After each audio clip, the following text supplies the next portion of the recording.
Langsung Iya, aja ya. siap. Ah, Siap. Assalamualaikum warahmatullahi wabarakatuh.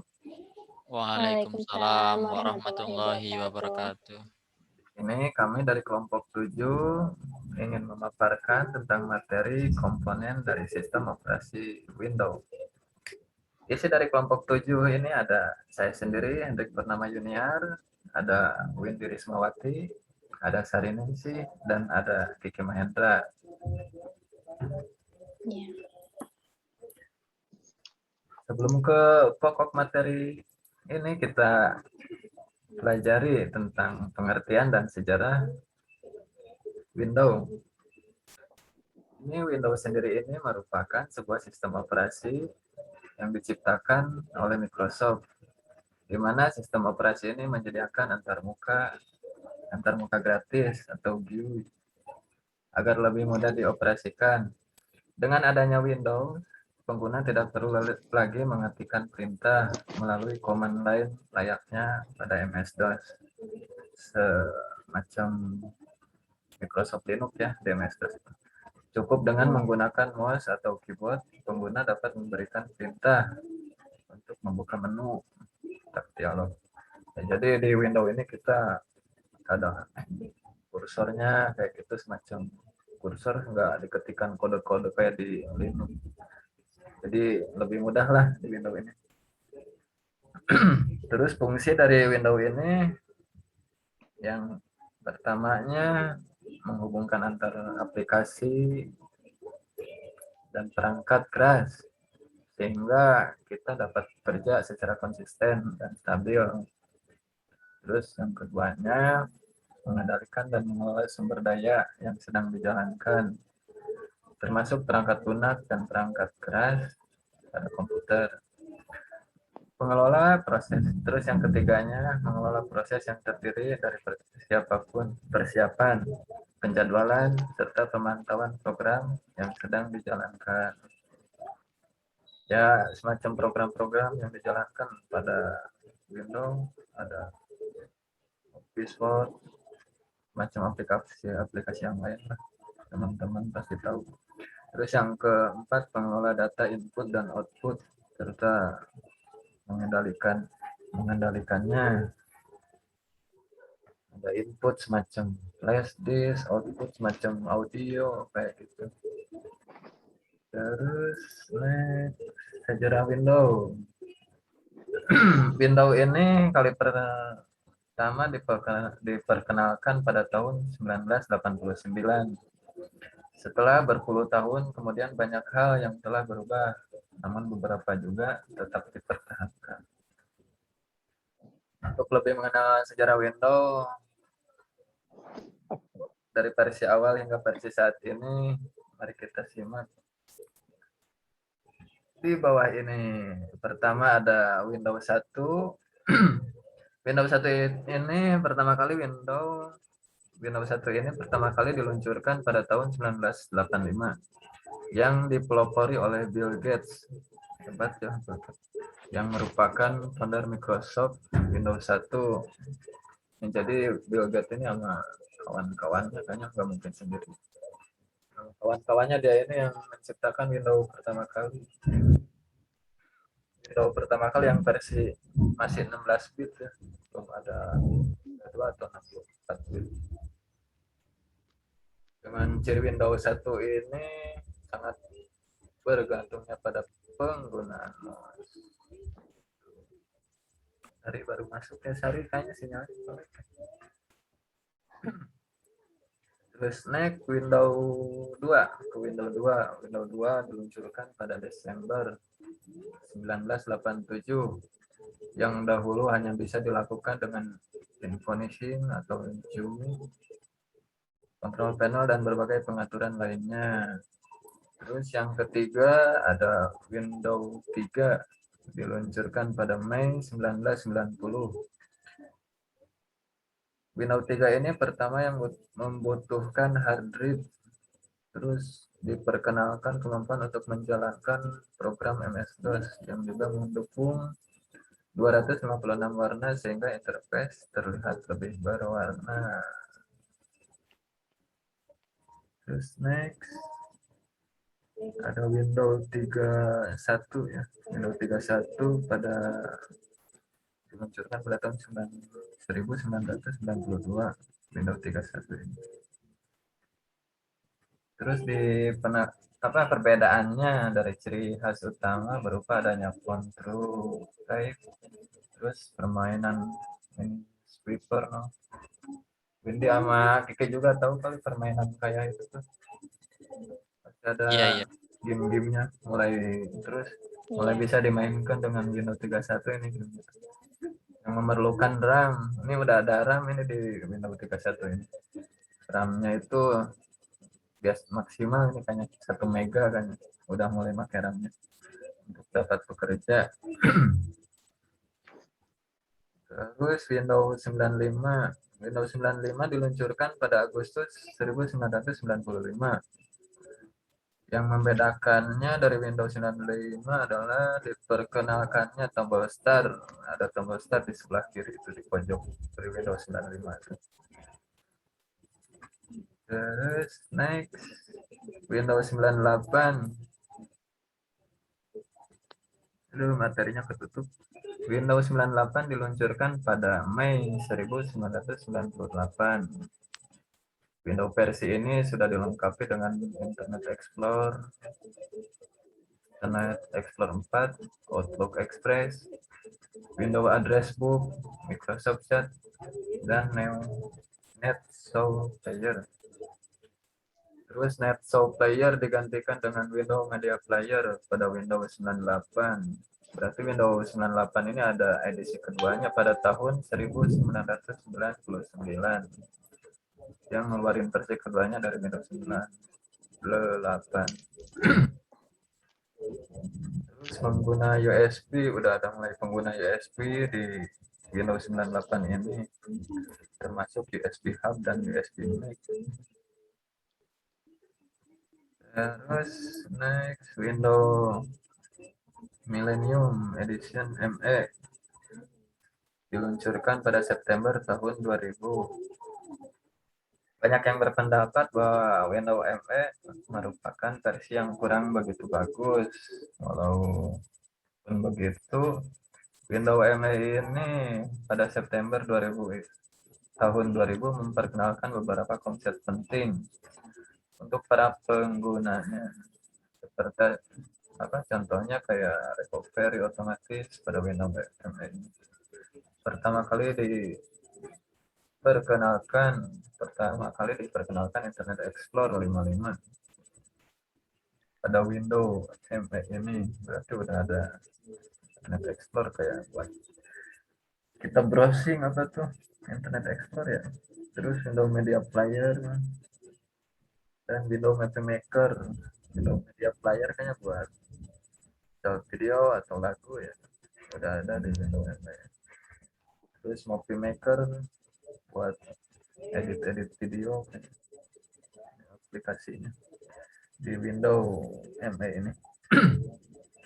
Next, terus selanjutnya ada Windows 2000 ya. Windows 2000 ini diluncurkan pada bulan Februari tahun 2000 juga.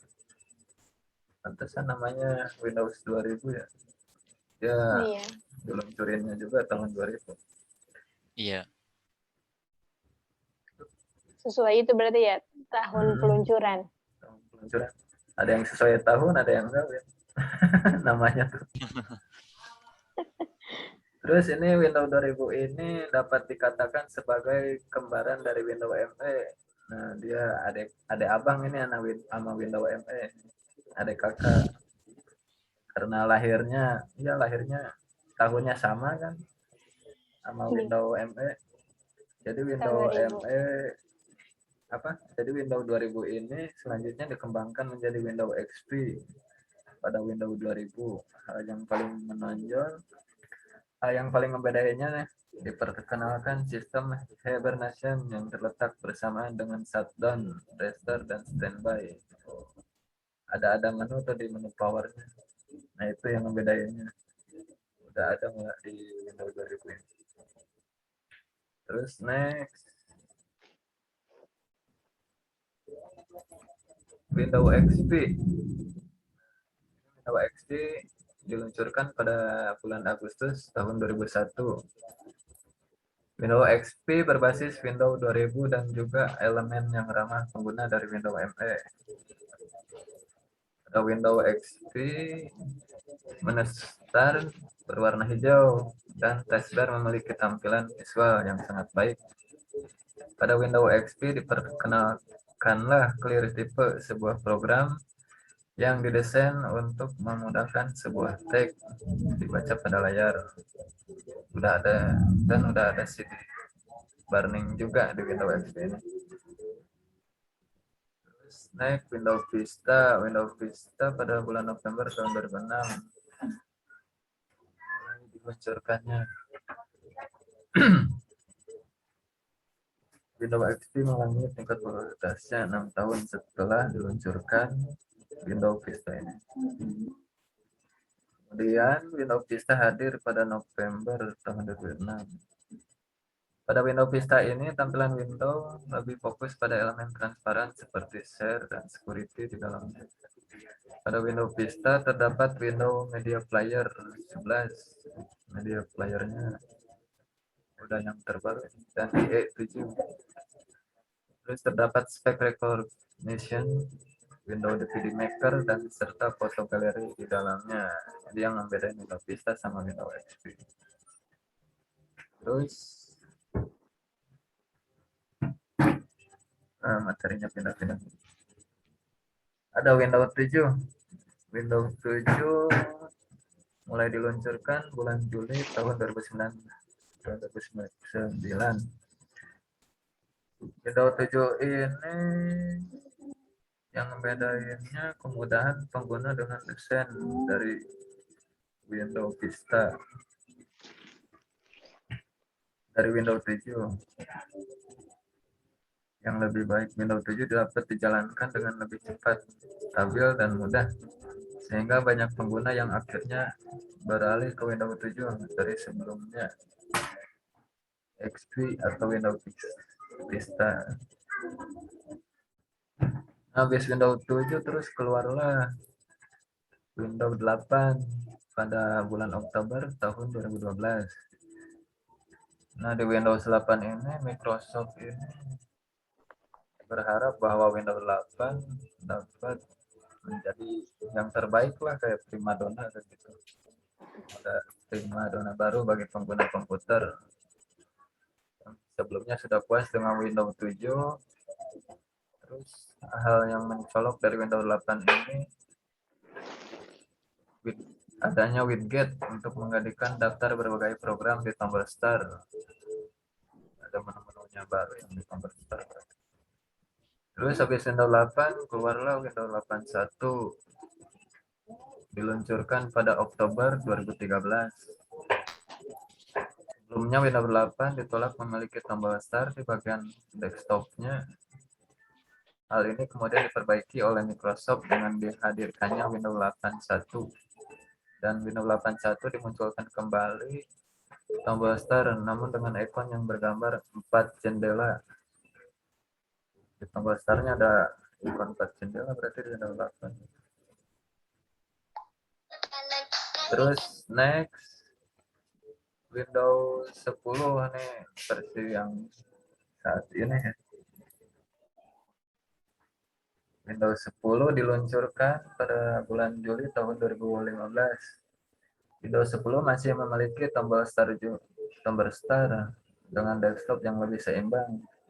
Windows 10 ini memiliki tampilan yang elegan dan minimalis sehingga membuat penggunanya nyaman dan menggunakannya dalam menggunakannya. Terus dari hal yang menarik dari Windows 10 adanya kemampuan untuk menggantikan keyboard menjadi mode mouse. Di Windows 10 bisa ada ini aplikasi, udah ditanam ya aplikasi buat keyboard jadi mouse.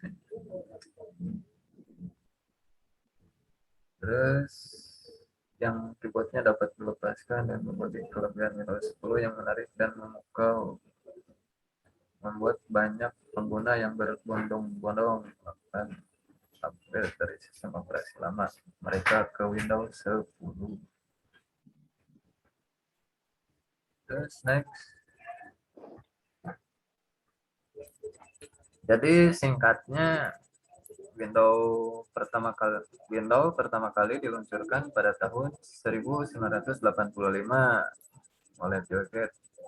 Terus yang kemudian mengalami perkembangan dari tahun ke tahun hingga kini sampai terciptanya Windows 10. Windows dapat untuk menghubungkan antara aplikasi dan perangkat keras sehingga dapat berinteraksi bekerja secara konsisten dan stabil. Ini kegunaan Windows. Terus Windows juga dapat mengelola proses yang terdiri dari persiapan, penjadwalan, serta pemantauan program yang sedang dijalankan, serta juga dapat mengelola data input dan output, serta mengendalikannya. Terus pada versi Windows 10 memiliki kemampuan untuk mengganti keyboard menjadi mode mouse dan mode tablet daripada komputer seperti Surface Pro 3 yang keyboardnya dapat dilepas. Ini sehari keluar-luar.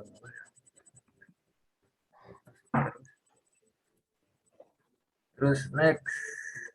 Kayaknya di materi ini kita langsung ganti pembicaranya ya, biar kita bisa gantian. Selanjutnya saya teruskan kepada Saudara Windy, silakan Saudara Windy Ya, Kang. untuk dilanjutkan materi. Iya. Selanjutnya materi tentang komponen sistem operasi Windows. Jadi di sistem operasi Windows ini memiliki 8 komponen.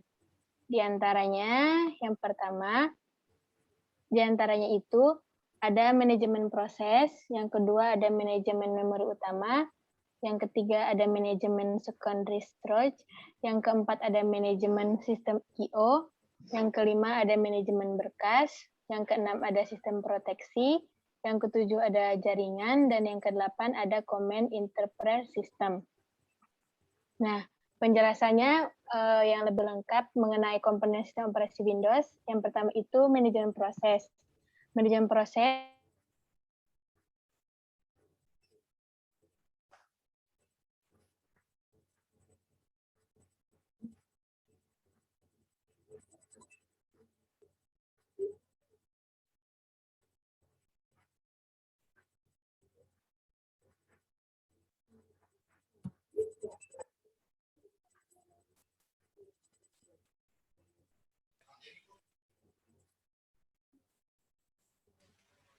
Ngelag ya jaringannya. Ini layarnya yang munculin ente doang kan, Kang? Iya. Windy kemana Windy? Nge-lag kayaknya. Apa aneh aja? Aneh yang baca. Ya Apa udah. gimana? Langsung aja ke Kiki lah, disambung. Karena cuacanya mendung mungkin Windy lagi terganggu sinyalnya. Oh, Ayo dilanjut iya. Kiki, silakan. Baik, selanjutnya yaitu penjelasan lebih lengkap mengenai komponen sistem operasi Windows. Yang pertama yaitu A, manajemen proses.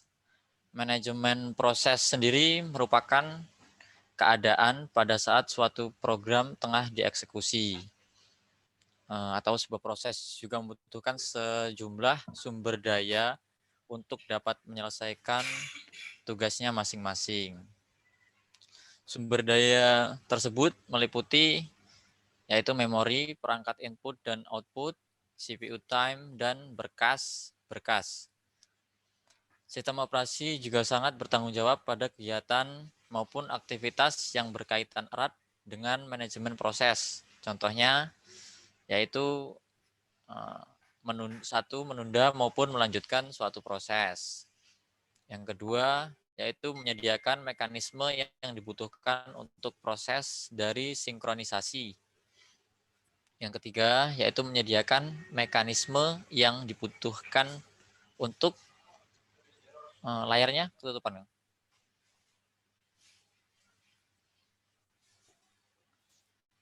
Gimana Ki ketutupan? Iya.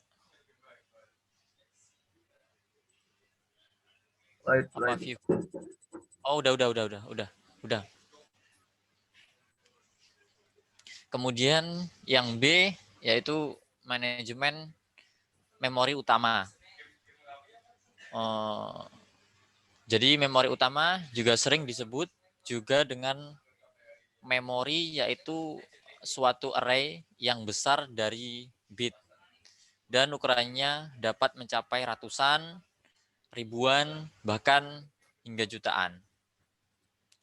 Memori tersebut juga memiliki fungsi, yaitu untuk menjadi tempat dari penyimpanan yang suatu akses datanya dapat digunakan oleh sebuah CPU atau maupun perangkat input dan output. Selanjutnya, sistem operasi juga dapat bertanggung jawab pada aktivitas yang berkaitan dengan manajemen memori. Contohnya, yaitu dapat memilih program yang hendak di-load ke dalam memori. Yang kedua, yaitu dapat mengalokasikan dan juga mendealokasikan ruang memorinya yang disesuaikan dengan kebutuhan. Jadi seperti itu. Kemudian lanjut yang C, yaitu manajemen secondary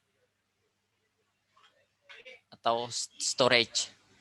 Manajemen secondary atau storage data yang sudah disimpan ke dalam memori utama memiliki sifat yang sementara dan juga jumlahnya sangatlah kecil, di mana secondary storage tersebut memiliki sifat yang permanen dan juga dapat menampung banyak data.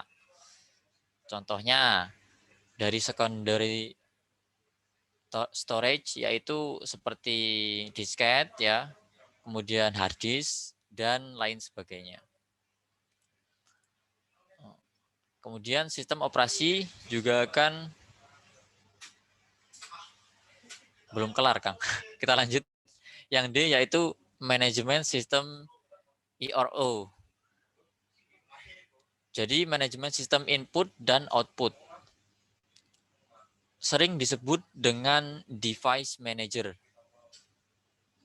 Hal ini juga akan menyediakan device driver yang biasa, yang mana nantinya operasi input dan output bisa seragam atau yaitu untuk membaca, membuka, menulis, maupun menutup.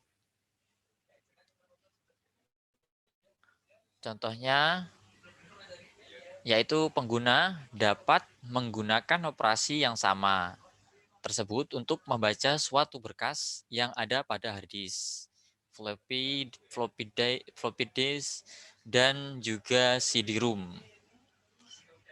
Komponen pada manajemen sistem ERO ini yaitu spooling. Hal ini dapat melakukan penjadwalan dari pemakaian sistem input maupun output agar dapat lebih efisien dan juga tentunya efektif. Kemudian kita lanjut yang E, yaitu manajemen berkas. Berkas sendiri menurut pengertiannya yaitu merupakan sekumpulan informasi-informasi yang berhubungan sesuai pada tujuan pembuat berkas tersebut. Berkas tersebut juga bisa mempunyai suatu struktur yang memiliki sifat hierarkis. Dan juga sistem operasi dapat bertanggung jawab pada hal di bawah ini, yaitu diantaranya pembuatan dan juga penghapusan suatu direktori, dapat memerahkan berkas ke dalam secondary storage, kemudian pembuatan dan juga penghapusan suatu berkas, dapat membackup berkas ke dalam media penyimpanan dan non-volatile, yaitu dapat mendukung manipulasi suatu direktori dan juga berkas.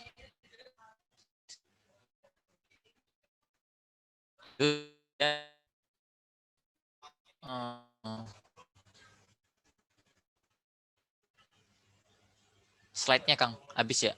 Apa gimana? Selanjutnya yaitu yang F, sistem proteksi. Untuk sistem proteksi juga dapat mengacu pada suatu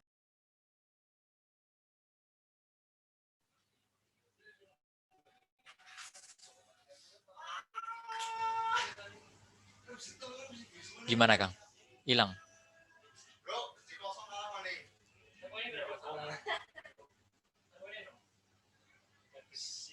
Halo. Halo, halo. Gimana Kang? Hilang. Hilang ya? Bentar, bentar. Oke. Dilanjut, lanjut.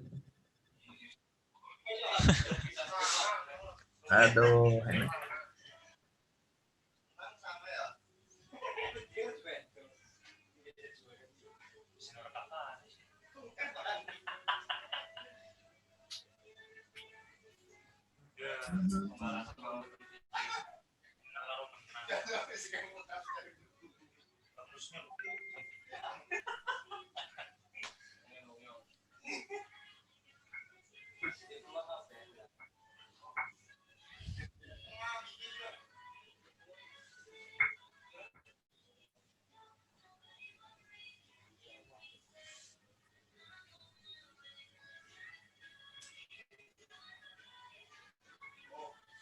Lanjut yang selanjutnya aja. Selanjutnya aja Kang. Tadi di app ya? Di sini ya? Iya.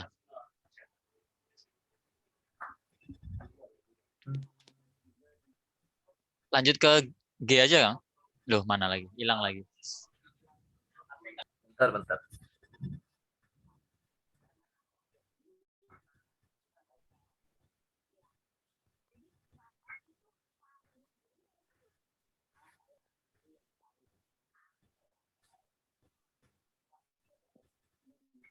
Oke, kelihatan belum? Halo? Belum.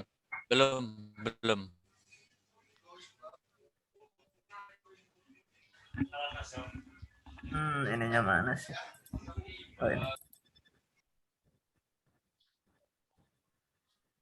Udah, Ki? Udah. Selanjutnya gimana? Ya, silakan.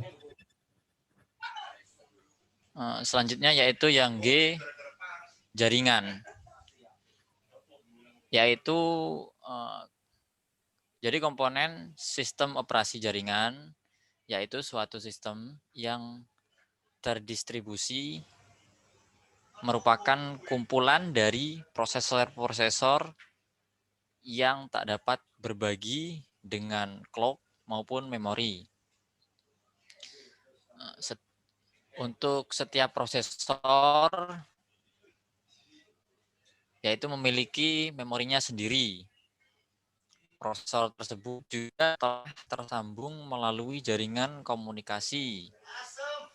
Sistem yang terdistribusi dapat menyediakan akses dari pengguna kepada bermacam-macam sumber daya sistemnya. Untuk akses tersebut juga bisa menyebabkan yaitu yang satu mempercepat komputasi, yang kedua peningkatan ketersediaan data, dan yang ketiga yaitu peningkatan kemampuan. Selanjutnya yaitu yang H, Common Interpreter System,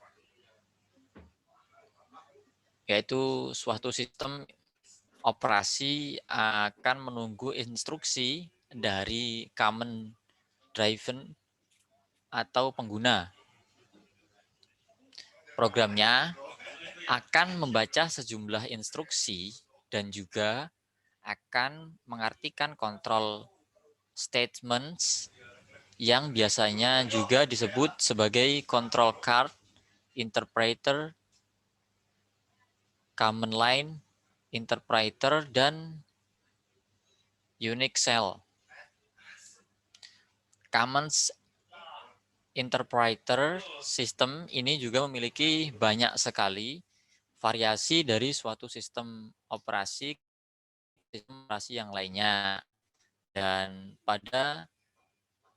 dapat disesuaikan dengan teknologi input dan output device yang tersedia juga tujuannya. Contohnya yaitu seperti pen based atau touch, CLI, Windows, dan lain sebagainya. Selanjutnya,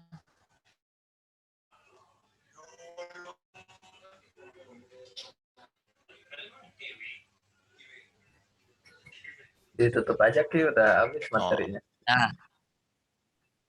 Udah habis. Nah, itulah pengertian sejarah Linux dan komponen pada Windows secara garis besar. Semoga dengan pemaparan materi ini, pemaparan materi yang kami sampaikan, bisa bermanfaat untuk kita semua. Amin. Saya akhiri, kurang lebihnya mohon maaf. Terima kasih. Assalamualaikum warahmatullahi wabarakatuh. Waalaikumsalam warahmatullahi wabarakatuh.